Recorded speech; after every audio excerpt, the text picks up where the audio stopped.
Very much, Chico. First of all, thank each and every one of you for helping make this event a success. We are a little bit in the off season, but you know, there really is no off season if you want to be quite candid about it. 365 days a year, and you know, the more you sweat in peacetime, the less you bleed in wartime. That's a Chinese proverb. I thought it was a Marine saying alone, but it's that too. I used to hear the late State Senator and Congressman Frank Tanetta say it all the time. Let me ask my wife to join me up here. She's been a part of all my winning parts. My wife Karen, who gives me good and sage and incisive counsel, and has been a wonderful asset to me in all I've done. I want to also thank my brother Charlie Adkisson, who's always been there. And his friend Margaret. I would be remiss if I did not, of course, thank Joanne Ramon for her sage counsel and being my FL something, I think they call it. I just got a little acronym there going. But thank you, Joanne. I appreciate it. And then, of course, my able staff, Mario Yano, who may have gone on to a meeting. He went to the meeting. He went to a neighborhood meeting to speak in my place. And Monica Martinez, who may have gone with him? Or? No, she's outside. She's outside, okay. She's at the door. That's good. I have a great staff. Of course, Heather Ramon helped out in this process. Thank you, Heather. You've been a wonderful credit. And, you know, we've worked real hard over the years and try to stay that way. I'm proud of my ESD appointees, my other appointees to the boards and commissions. The ESD is kind of new, the Emergency Services District.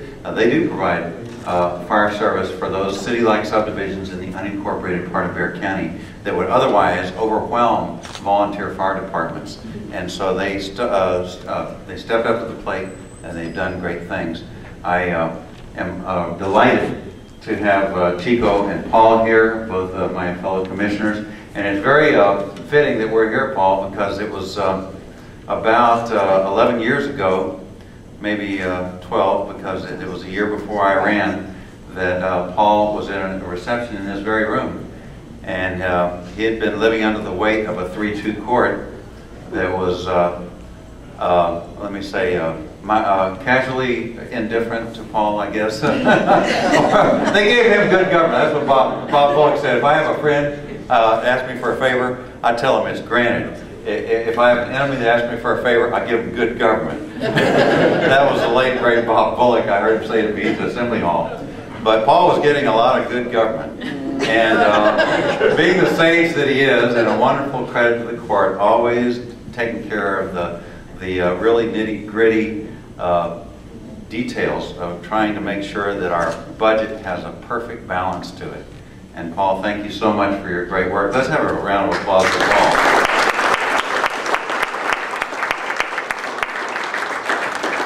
He and Irene have come back. I'll tell you, you guys look great. You guys have done all the good, right? But Paul stepping outside here and said, I really appreciate it if you think about running for Commissioner's Court. And I thought, well, you know, I had run for county judge in '92 before, you know, Cindy Cryer and I were in that race. And we all moved beyond that. It wasn't like a big, you know, I can't talk to a person that defeated me or whatever. What didn't kill me only strengthened me. You know, that's the reality of it all. There's always a positive thing to every negative. For every negative, there's a positive. And so the positive was Paul had discerned that I beat Cindy Cryer in Precinct 4. Aha! The magic number in Commissioner's Court is 3. My first rule that I was told at the LBJ school when I went to Commissioner 101 was the number 1 rule in Commissioner's Court is you must know how to count to 3. And Paul knew how to count to 3. But he was looking for that third one. And I thought, no, Paul, actually, you know, I've been through these races where I didn't win. And actually, I've been through an unsuccessful 86 Senate race. And then here, county judge race, unsuccessful. So when you don't win, you pay the tab yourself, pretty much. And I mean, there are a few good friends that'll help you, and that's it. It's all on you. So I thought, okay, I'm just starting to kind of rev up my engines. I'm not getting a day younger. And what I need to do is I need to think about this because, Paul, I am interested in making a little money and putting my life together. And county judge sounded pretty interesting, but commissioner, Well, I want to tell you, the Commissioner's Court has been just the opposite. I liken it to a big rain coming down the Frio River in Garner State Park or wherever it's running through, which it does run through Garner. I know as a kid, having grown up there almost, that you throw that inner tube out there when the water's real brisk to ride the rapids, and you turn around and get your goggles. Man, your inner tube's down the river. It's like, wait a minute. And Commissioner's Court is a raging torrent of activity because it's not only does it have the senior governance and the deep rudder, because there's no term limitations, thank God, but the term limitations are those that are natural. If you're good, they keep you. If you're not, well, they can make another decision. So far, they've decided in the affirmative for all three of us that are here, but especially for Paul. He's the #1 seniority guy. He's got 22?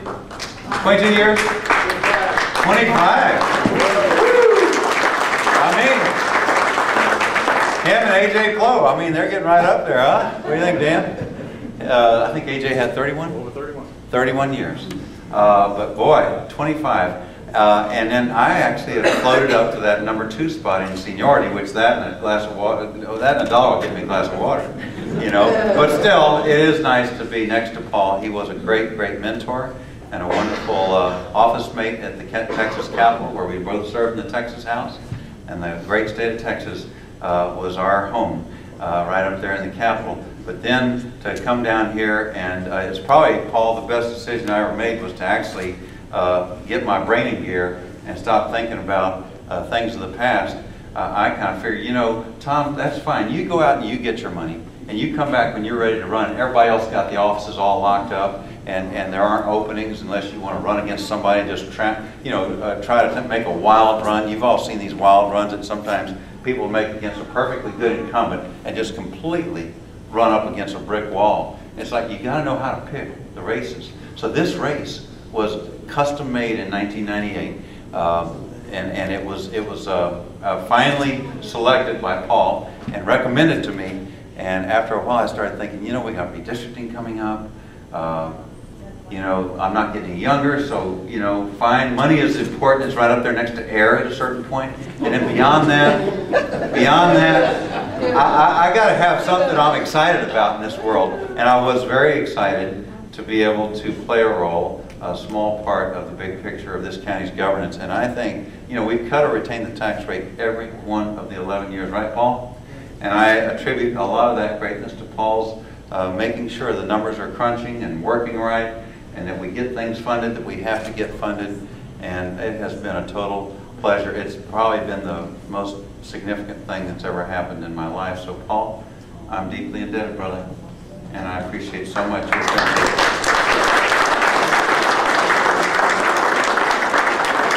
Okay, well, with that having been said, I just want to tell you all how much I appreciate your being here this evening. I know it's a ways off for my race, and that some may think that there's no way anybody could ever beat Tommy Adkisson. Well, that's great, I appreciate that, but peace through strength, and that strength is you being here tonight and me doing a great job 365 days a year and campaigning all those days, at least in some ways, shape or form.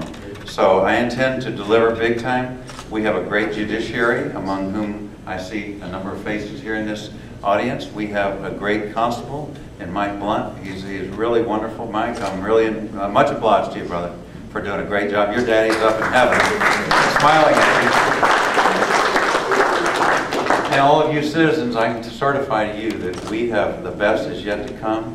We're going to cruise right through. It looks like the stock market's kind of rolling around, looking like it wants to come roaring back, and I predict it will in Texas. We've been somewhat shielded from some of the national malaise, but you know, that's just Texas for you. We are full of grit and gumption. We fought a little battle over here at the Alamo that probably galvanized us for great things, and here you and I are, the lucky legatees of that wonderful legacy of having been here in San Antonio, Bexar County, Texas. I see Byron Miller, who came in here. I know you're running for the council. thank you for coming by, and it's always a pleasure. And ladies and gentlemen, let's just have a great time. Thank you so much.